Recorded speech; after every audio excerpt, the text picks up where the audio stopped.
আমরা দেখতে পাচ্ছি সরকার থেকে প্রবাসী ভোটাধিকারের উদ্যোগ নেওয়া হয়েছে, আমরা আশানুরূপ এখনো ফলাফল দেখতে পাইনি। আজকে সিলেটের পণ্যবাড়ি থেকে আমরা সরকারের কাছে আবেদন জানাচ্ছি, প্রবাসীদের ভোটাধিকার নিশ্চিত করতে হবে, করতে হবে, করতে হবে। সিলেটবাসী প্রবাসে গিয়ে রক্তের উপরে দাঁড়িয়ে বাংলাদেশের এটাকে সচল রেখেছে। রক্তের মূল্য দিতে হবে, দিতে হবে, দিতে হবে। প্রিয় সিলেটবাসী, আমাদেরকে অনেকে বলছে আমরা অ্যান্টি বিএনপি পলিটিক্স করি।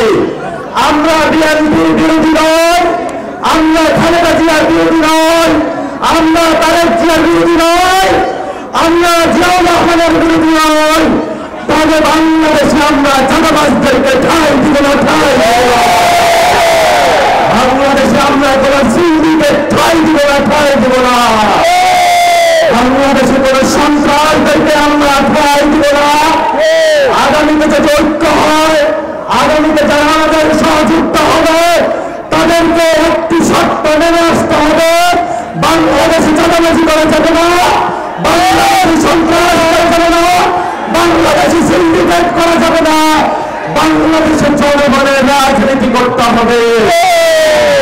শেষ কথা বলব, আমরা প্রতিনিয়ত রাজনৈতিক আড্ডাতে চা দোকানে বসে সিলেটের মাটিতে আপনাদের চায়ের বাগান রয়েছে, কিন্তু প্রতিদিন মৃত্যুকার সকালে যারা চায়ের কুড়ি বুকুলগুলো প্রতিনিয়ত তুলছে, আমার মা বন্ধের কোনো বুঝি না।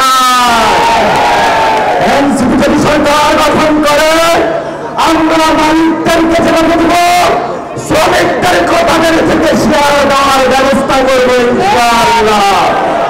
শেষ কথা শেষ করব, সিলেট আউলিয়া কেরামের পণ্যভূমি, ফুলতুল সাহেবের পণ্যভূমি, অসংখ্য আউলিয়ার পণ্যভূমি। এখানে আউলিয়া মাদ্রাসা রয়েছে, কওমি মাদ্রাসা রয়েছে, বিভিন্ন পরিকার মাদ্রাসা রয়েছে, আমাদের নারী সমাজ রয়েছে। আমি জানি সিলেটে আগে এসেছিলাম, তরুণ যুবা আপনাদের রক্ত কতটুকু আগামীতে 3 তারিখে ঢাকায় ঘোষণাপত্রের দাবিতে মহাসমাবেশ হবে। সেই সমাবেশে শহীদদের রক্ত রক্ষার জন্য, আহতদের অঙ্গহানি রক্ষার জন্য, আত্মার জীবন রক্ষার জন্য আমরা একত্রিত হব।